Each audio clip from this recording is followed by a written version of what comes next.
Si tu dessines des personnages, tu sais très bien à quel point l'anatomie c'est hyper important. De manière générale, une mauvaise anatomie égale à un perso dégueulasse. Et je sais surtout aussi à quel point c'est terrible mentalement de l'apprendre. Ça a été un peu ma bête noire pendant très longtemps. J'étais vraiment ici fait le plan le plus simple et le plus amusant possible surtout. C'est un peu le plan que j'ai suivi pour un petit peu ressortir la tête de l'eau dans ce fondamental là. Déjà, sache que tu peux dégager tous les schémas horribles que tu es en train de voir actuellement. Là, tu peux tous les tèges. On n'est pas des médecins, on va se focus sur le plus important. Donc, il y a déjà 80% qui sautent. Et c'est sur ces 20% qui restent là qu'on va se focus dans cette vidéo. Oh, ma lampe elle fait un AVC là. Ok, let's go.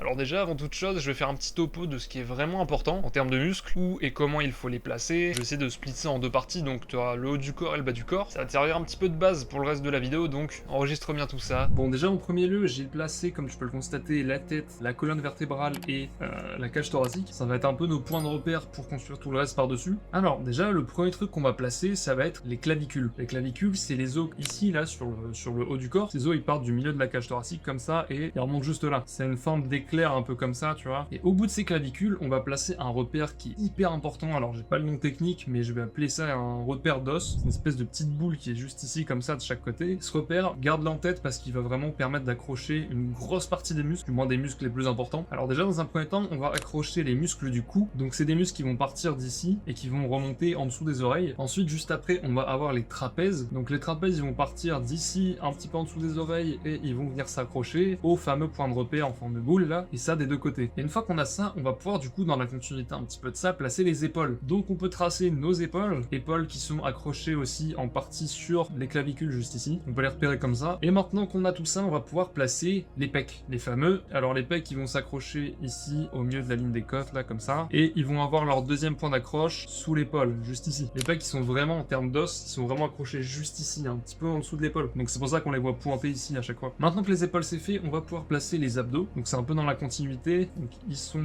juste ici, ça va faire une bande, et sur cette bande on va pouvoir placer les abdos. Donc on en a une paire juste ici, une autre paire là, et une dernière ici, et un quatrième du coup qu'on voit pas spécialement physiquement, mais qui est très long, qui descend jusqu'ici. Ensuite on va du coup pouvoir passer aux bras. Alors les bras, avant de te les faire en intégré là sur le personnage, je vais te les faire à côté pour que tu comprennes bien. Donc déjà tu vas avoir l'épaule qui sera juste ici comme ça, tu vas avoir deux parties au bras, donc la partie bras, et juste ici la partie avant-bras. Pour la partie bras, tu vas avoir le biceps juste ici, qui va venir s'insérer juste ici. Derrière, tu vas avoir le triceps qui va venir comme ça, faire cette espèce de forme. Et entre les deux, tu vas avoir le brachial qui va venir juste ici comme ça, faire un peu la séparation entre les deux. Et tout ça, ça va pouvoir nous faire partir sur l'avant-bras, où on va avoir le grand supinateur, je crois que ça s'appelle, je sais plus du tout, juste pour me dire de la merde, qui va partir d'ici comme ça, et qui va venir se clipser au pouce, là, juste ici, là. Ensuite, on va avoir les muscles du haut de l'avant-bras qui vont venir se clipser juste ici, et le reste qui va venir derrière comme ça, voilà. Pour donner un petit repère, tu vas avoir le coude qui sera juste ici comme ça. Tout ça, c'est un peu le bras. Donc on va pouvoir le replacer sur notre dessin. Donc tu vas avoir le biceps ici, le brachial et le triceps qui vont venir là comme ça. Tu vas avoir ton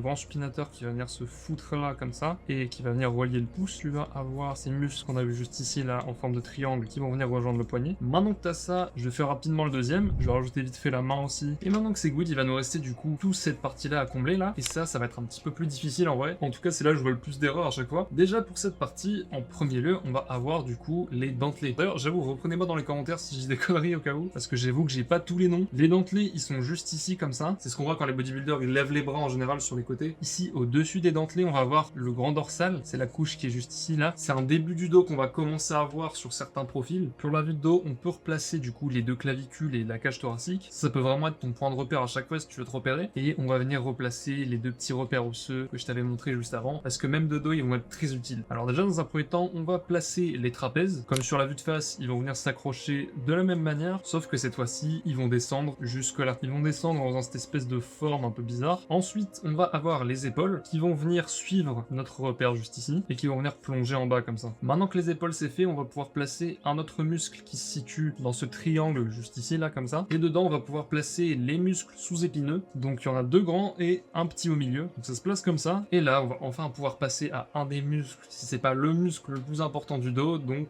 le grand dorsal. Le grand dorsal, il va venir comme ça et il va venir se clipser jusqu'en bas. Et on peut placer cette zone un petit peu triangulaire juste en bas. Et du coup, cette zone là qu'on avait vu juste ici sur cette face, on va pouvoir la rajouter ici pour combler le vide. Donc en gros, elle va apparaître juste ici comme ça. Et pour les bras, donc je vais pas revenir dessus en détail, mais ça va être la même chose que tout à l'heure. On va avoir le triceps juste ici, le coude que tu peux placer en repère si tu veux. Donc de derrière l'avant-bras, c'est beaucoup plus simple, c'est-à-dire que c'est split en deux ici, et t'as un groupe musculaire à droite, un groupe musculaire à gauche. C'est vraiment beaucoup plus simple. Bon, maintenant que tout ça c'est fait et compris, on va pouvoir passer aux jambes. Bon, les jambes, c'est un muscle qui est très merdique à apprendre. Il y a énormément de muscles, c'est un enfer. C'est pour ça que c'est vraiment un groupe que personnellement j'ai décidé de beaucoup plus simplifier que le haut du corps que je viens de vous montrer typiquement. Donc déjà, pour les jambes, on va avoir le groupe cuisse qui sera juste ici. Ensuite, on va avoir la zone genou et la zone mollet qui va venir juste en dessous comme ça. Une fois que tu as ce groupe, tu peux déjà placer le genou, c'est le premier truc. Et à partir de là, ça va se séparer en 3 gouttes où on va pouvoir placer les quadriceps, les adducteurs, les cuisses, tout le bordel. Déjà, la première, elle est reliée juste au genou comme ça. T'imagines vraiment ça comme une espèce de feuille, un peu comme les épaules au final. Et pour le reste, tu vois, imagine que c'est vraiment des gouttes d'eau qui viennent s'intégrer comme ça. Et ensuite, tu vas avoir le couturier. Donc, c'est un muscle qui va passer ici comme ça, qui va traverser la jambe et qui va venir s'accrocher juste en dessous ici. Et ensuite, pour les mollets, imagine que c'est divisé en deux comme ça, avec la première zone des mollets juste ici et la deuxième juste là comme ça. Et si tu le dupliques, voilà, ça te fait tes deux jambes. Maintenant, pour ce qui est de l'arrière des jambes, donc déjà, tu vas avoir les ischio-jambiers. Donc, pour les placer, c'est simple, tu divises juste cette zone en deux et ça te fait les ischios.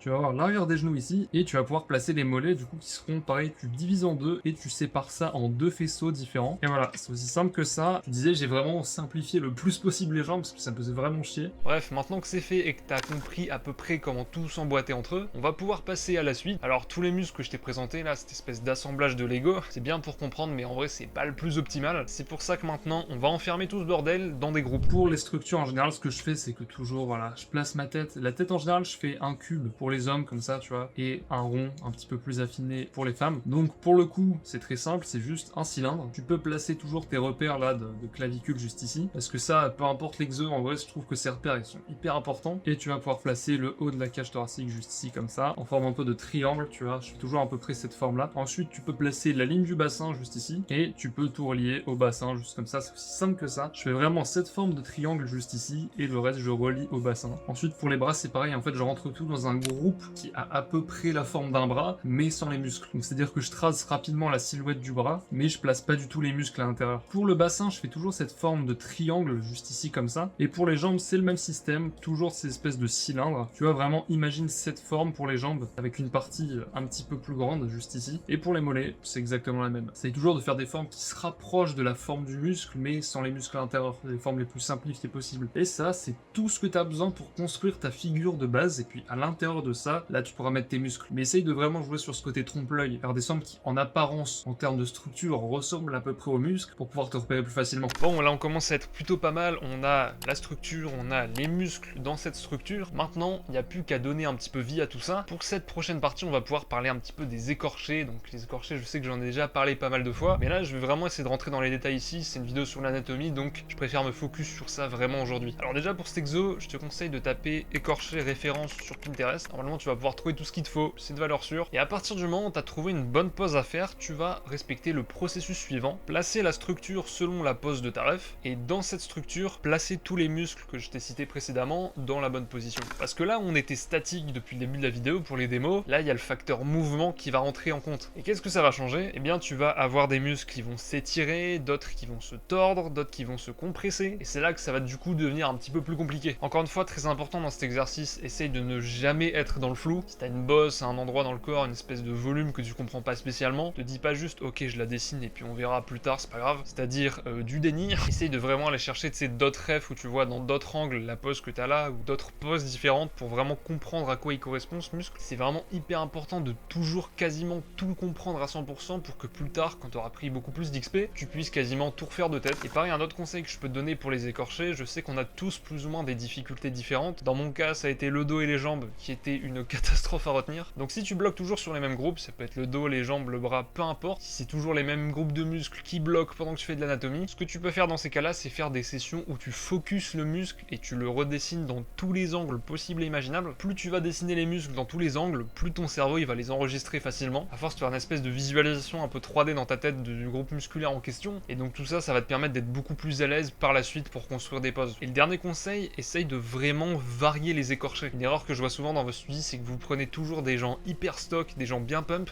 Prenez des mecs skinny, des mecs fat, des mecs un peu en surpoids, voire même des corps féminins, parce que l'anatomie féminine, elle est aussi un petit peu différente forcément. Donc bref, prends le plus de trucs possible. Le fait de voir, et en vrai surtout comprendre des anatomies différentes, des morphologies différentes, ça va vraiment te permettre d'être beaucoup plus à l'aise sur l'anatomie de manière générale. Donc en vrai, t'enferme surtout pas dans un seul type, explore le plus possible. Et normalement, si tu respectes un petit peu tout ce que je t'ai dit là, et que surtout, en vrai, le plus important, que tu le pratiques, tu vas commencer à avoir des écorchés qui vont être carrés, qui soient cohérents surtout. Évidemment, au début, ça sera un peu claqué, c'est normal, mais avec le temps, la pratique, je pense que tu connais le discours, ça viendra. Bon, les écorchés, tu peux le cocher, ça c'est good, mais il reste un tout petit dernier conseil à régler, forcément, c'est le posing de tes personnages. Je vais pas te parler de gesture dynamique, de pose dynamique, tout ça, parce que j'ai déjà fait une vidéo sur le sujet, un guide complet que je t'ai sorti récemment. Non, là, je vais vraiment te parler du posing pur et dur, donc des poses de tes personnages. Bon, déjà, je vais pas te sortir le classique, prends des rêves sur Pinterest et puis chronomètre-toi, ce sera un peu facile, bien que ça marche, hein, évidemment. Je vais te parler d'un truc assez précis qui, moi, perso, m'a vraiment déclic, m'a débloqué un truc pour mes poses, c'est le fait d'élargir ses refs. La plupart du temps, on m'a toujours dit qu'il fallait que je prenne toujours des refs photos, c'était hyper important, que c'était la vraie vie, donc que du coup, c'était le plus cohérent possible et qu'il fallait à tout prix que je m'attache à ça. Mais je pense que, en vrai, avec le temps, c'est pas le meilleur conseil que j'ai reçu. Mes poses se sont radicalement améliorées quand j'ai commencé à en studier certaines qui venaient de Cara Design, d'artistes qui étaient très chauds. Précisément les Cara Design de Valorant et Arcane, si je dois vraiment être précis, je te promets que c'est vrai. J'ai cité ces deux-là en vrai, mais peu importe le Cara Design, juste balade-toi sur Pinterest. Tu peux taper Character Design pose référence, c'est cadeau. Tape ça, tu verras, c'est une mine d'or en termes de pose. Tu vas pouvoir constater en scrollant qu'il y a des poses qui marchent hyper bien, des trucs qui sont super dynamiques, bien foutus. Essaye évidemment de prendre que des Cara Design de fou, qui sont faits par des vrais pros, des trucs certifiés que t'as sûrement déjà vu dans des séries, parce qu'en général, chez ces mecs-là, il n'y a aucune erreur d'anat.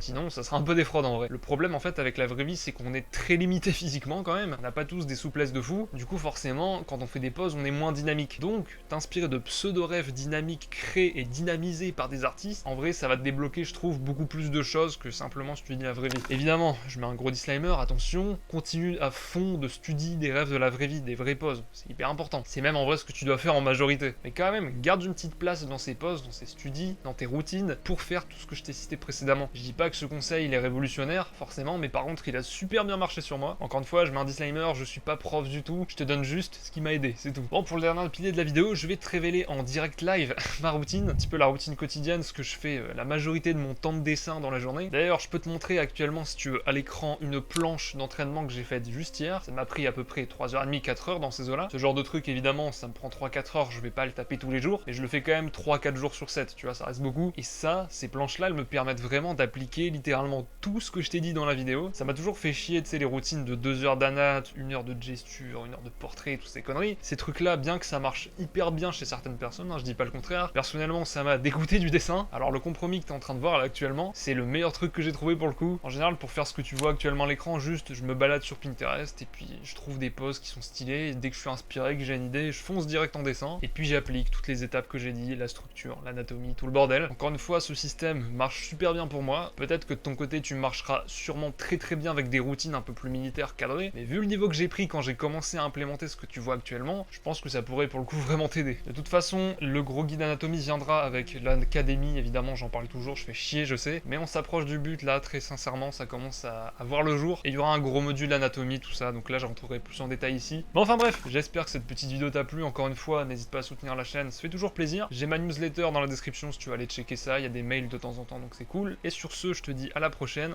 allez Zoubi.